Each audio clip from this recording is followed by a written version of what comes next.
Ashama akkam jirtu kabajamtootaa fi daawwattoota koo har'as viidiyoo isin barsiisa jedheen yaade qabadheen isiniif dhiyaadheen jira.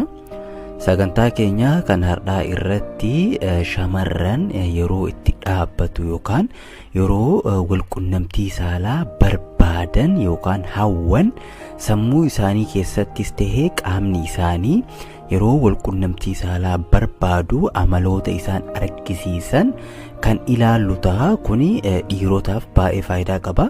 Egaa ka shamaraafis viidiyoon kun baay'ee barbaachisaa fi kan isin gargaarudha. Shamarroonni tokko tokko amaloota an asii gaditti isiniif himu kana yoo ofirratti argan waan dhukkubsatan itti fakkaatuu danda'a. Jijjiiramoota qaama isaanii irratti mul'atu kanaafi jijjiirama amalaa ta'uu danda'a. Akkasumas jijjiirama qaama keessan irratti isin mudatu yeroo walqunnamtii saalaa barbaaddanii fi yookaan qaamni keessan yeroo walqunnamtii saalaatiif qophii ta'u akkasuma yaanni keessan guutumaan guututti yeroo walqunnamtii saalaa barbaadutti yookaan waa'ee walqunnamtii saalaa yeroo yaaddanitti jijjiiramoota an asii gaditti isiniif himu kana ofirratti arguu dandeessanii. Yeroo kanatti rifannootni hin barbaachisu. Akkasuma immoo gara mana yaalaa deemuu fi baay'ee ofirra cinquun hin barbaachisu. Amaloota kanneen ofirratti kan argitan yoo ta'e jaallee keessan wajjin yookaan abbaa manaa nama isin jaalattan wajjin walqunnamtii saalaa godhuudhaan jaalala mi'aawaa fi walqunnamtii saalaa mi'aawaa hin dagatamne dabarsuu ni dandeessu. Amaloota kanneen ofirratti yoo kan argitan ta'e daddaftanii gara siree jaallee keessanii irra deemuu qabdu. Dhiironnis amaloota kanneen shamara irratti yoo argitan isaan gammachiisuuf daddaffiidhaan gara siree deemuudhaan jaalala mi'aawaa fi yeroo hin dagatamne dabarsuu ni dandeessu.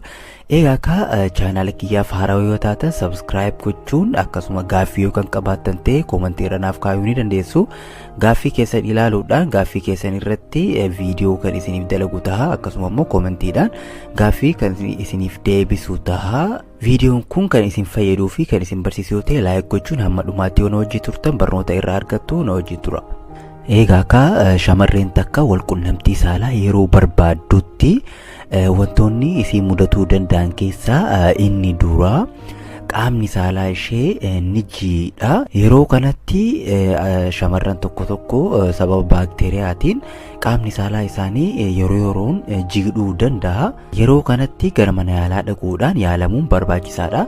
Hafuura hin taanee fi yookaan ijaan yeroo ilaaltan halluu garagaraa kan qabu yoo ta'e gara mana yaalaa dhaquudhaan yaalamuun baay'ee barbaachisaadha. Garuu kanaan ala shamarreen takka jiidha hafuuras hin qabne yookaan ijaanis yeroo ilaalan halluu hin qabne yoo kan ofirratti agartu taate walqunnamtii saalaatiif hedduu akka qophii taatee fi walqunnamtii saalaa akka isheen barbaadaa jirtu beekuu ni dandeenya. Jiini kun iitii yookaan gilaandii qaama saalaa shamarranii keessatti argamu irraa kan madduudha. Kuni faayidaan isaa maali? Jiini qaamni saalaa shamarranii maddisiisu kun faayidaan isaa qaamni saalaa dhiiraa kun yeroo qaama saalaa ishee keessa seenutti girgiddaa qaama saalaa ishee akka hin rignee fi akka hin miineef jiini qaama saalaa ishee keessaa bahu kun baay'ee barbaachisaa fi kan ishee gargaarudha. Shamarran hunduu jechuu ni dandeenya yeroo fedhii walqunnamtii saalaa hin qabnetti jiini qaama saalaa isaanii keessaa hin bahu yookaan qaamni saalaa isaanii jiidha gahaa hin argatu. Yeroo kanatti dhukkubbii garaagaraatiif saaxilamuu ni dandeessi. Yeroo walqunnamtii gootutti qaamni saalaa ishee yeroo rigamutti madaa'uu fi akkasuma dhukkubbiin infekshinii garaagaraa irratti uumamuu ni danda'a. Garuu jiini kun qaama saalaa ishee irratti kan uumamu yeroo ta'utti baay'ee ishee gammachiisuu fi walqunnamtichaaf akka isheen qophii taate yookaan shamarreen takkas qaamni saalaa kee yeroo jiidha argatutti walqunnamtii saalaa sammuun kee akka barbaadaa jiru yookaan qaamni saalaa kee walqunnamtii saalaatiif akka reedii ta'e beekuu ni dandeessa. Yeroo kanatti jaallee kee wajjin walqunnamtii saalaa mi'aawaa ta'e godhuu fi yeroo hin dagatamne dabarsuu ni dandeessu. Kuni amala shamarra irratti argachuu dandeessu keessaa isa duraa fi isa tokkodha. Inni lammaffaan immoo qinxiriin ishee yeroo dhaabatutti yookaan qinxiriin kee yeroo afuufamutti yookaan qaamni saalaa kee hamma duraanii ol kan guddatuu fi kan ol ka'u yoo ta'e beekuu ni dandeessa. Shamarreen takka yeroo fedhii wal qunnamtii saalaa qabaattuu fi yookaan dhiira tokko wajji wal tuttuqxee ta'uu dandeetti yookaan fiilmii garaagaraa ilaaltee wal qunnamtii saalaaf baay'ee yeroo kakaatutti tatamsa'inni dhiigaa gara qaama saalaa ishee saffisaan kan deemu ta'a yookaan blood flow gara qaama saalaa ishee heddumminaan kan deemu ta'a. Yeroo kanatti qaamni saalaa ishee afuufamu yookaan hamma duraanii ol xiqqoo ol jedhu argisiisa. Yeroo kanatti wal qunnamtii saalaatiif hedduu akka hawwitee fi qaamni saalaa keetis wal qunnamtii saalaatiif akka inni qophii ta'e beekuu ni dandeessa. Kana jechuun maali? Qinxiriin kee yookaan qaamni saalaa kee hamma durii ol kan dhiitayuu fi kan afuufamu ta'ee kan si hin dhukkubnee fi kan si hin hoksisne yoo ta'e wanti kun uumamaa fi waan jiruudha. Homaa si achiisuu hin qabu. Garuu kan si hoksisuu fi akkasuma immoo kan si nyaatu yoo harkaan tuutus dhiita'insi sun kan si dhukkubu yoo ta'e yookaan jaalleen kee kan harkaan yoo harkaan si tuqu kan si dhukkubu yoo ta'e wanti kun rakkoo waan ta'uu danda'uuf gara mana yaalaa dhaquudhaan yaalamuu dandeessa. Kanaan ala garuu harkaanis yeroo tuutu normaal yeroo ta'utti yookaan immoo kan si hin hoksisne homaatu dhukkubbiin kan sitti hin dhagaamne yoo ta'e wanti kun fayya qabeessaa fi fedhiin wal qunnamtii saalaa qaama kee keessa yeroo faca'utti akkasuma sammuun kee wal qunnamtii saalaa yeroo barbaadutti kan uumamuudha. Kanaaf daftee gara jaallee keetii dhaquudhaan waan kana ficcisiisuu ni dandeessa. Dhiironnis amaloota kana qaama saalaa shamarranii irratti kan argitan yoo ta'e ishee gammachiisuuf itti qophooftanii ka'uu ni dandeessu. Akkasuma ishee gammachiisuu ni dandeessu. Yeroo kana argitanitti daddaffiidhaan yeroo isaan wal qunnamtii saalaa kan gootan yoo ta'e akka kanan dura isiniin jedhetti yeroo hin dagatamne dabarsuu ni dandeessu. Inni sadaffaan qaamni saalaa keessan bal'atuu danda'a. Kana jechuun maali? Qaamni saalaa keessan yeroo isin wal qunnamtii saalaa barbaadanitti fedhii wal qunnamtii saalaa qaama keessan keessa akka ibiddaatti yeroo deemutti qaamni saalaa keessan hamma durii ol bal'atuu danda'a.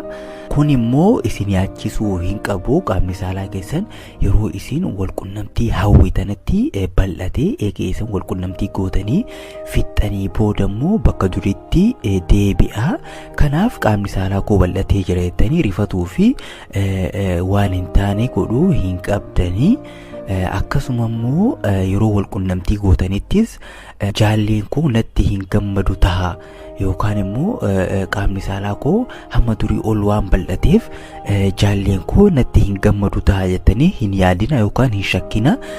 Qaamni saalaa shamarranii yeroo qaamni saalaa dhiiraa itti seenutti qabee gadhiisuu danda'a. Kuni uumamaan kan kennameedha. Qaamni saalaa shamarranii yeroo qaamni saalaa dhiiraa itti seenutti hin qabaa.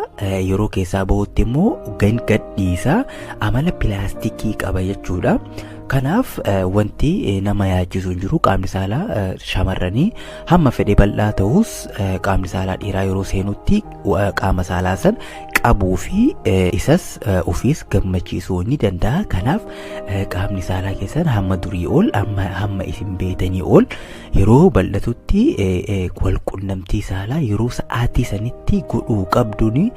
Sa'aatii san dabarsuu hin qabdanii. Maaliif yeroo sanitti kan gootan yoo ta'e wal qunnamtii saalaa ho'aa fi yoomuu hin dagatamne godhuu dandeessu. Inni afuraffaa fi inni dhumaa harmi keessan ni jiga. Kana jechuun maali? Yeroo wal qunnamtii saalaa hedduu barbaadanitti yeroo hawwitanitti yookaan wantoota isin kakaasu yeroo argitanitti yookaan jaallee keessa wajjin wal tuttuquu dandeessu. Yeroo kanatti harmi keessan jiguu danda'a. Kun immoo isin yaachisuu hin danda'u. Shamarran tokko qaamni harmi isaanii ganama yeroo ka'an harmi isaanii xiqqoo fi harma dhaabatee ta'uu danda'a. Garuu osoo ta'anii fiilmii ilaalanii yookaan fiilmii isaan walqunnamtii saalaatiif isaan kakaasu yookaan dhiira isaan jaallatan wajjin wal tuttuqanii yeroo biraa ka'anitti harmi isaanii jiguu danda'a. Kuni maal argisiisa? Dhibee yookaan rakkoon qaama keessan irratti uumame jechuu miti. Kuni salphaa fi fedhii qaamni keessan walqunnamtii saalaatiif argisiisaa jiru qaamni keessan isiniif himaa jira. Sammuu keessan keessa walqunnamtiin saalaa kan deemuu fi waa'ee walqunnamtii saalaa guyyaa guutuu kan yaadaa ooltan yeroo ta'e harma keessan irratti jijjiirama arguu ni dandeessu. Harmi keessan hamma duraanii ol furdatu yookaan guddatuu danda'a yookaan immoo kufuu danda'a, jiguu danda'a. Kun immoo isin yaachisuu fi isin rifachiisuu hin qabu. Ganama yeroo hirribaa kaatan harmi keessan normaal akkuma durii ta'e sa'aatii booda immoo waa'ee jaalli keessanii yaada bakka hojii ta'uu danda'a. Hojii osoo hojjetaa jirtan waa'ee jaalli keessanii osoo yaaddan galgala galtanii harma keessanii yeroo ilaaltan harmi keessan kufee yookaan hamma duraanii ol hammi isaa guddatee kan agartan yoo ta'e rifatuu hin qabdanii. Kuni waan normaalii fi shamarran irratti amaloota kanneen kan agarru yoo ta'e daftanii gara walqunnamtii saalaa deemuudhaan yeroo hin dagatamne dabarsuu ni dandeessu. Egaa akka kabajamtootaa fi daawwattoota koo sagantaa koo kan har'aa asirratti xumureen jira. Gaaffii yoo qabaattan ta'e gaaffii keessan koomentii irra naaf kaa'uu ni dandeessu. Gaaffii keessaniif deebii gahaa ta'e qabadheen kan isiniif dhiyaadhu ta'a. Akkasuma chaanaalii kiyyaaf haaraa yoo taatan sabskiraayib laayik gochuudhaan hamma dhumaatti waan hojjetu turtaniif galatoomaa jechaa fayyaa argadhaa, fayyaa nabina.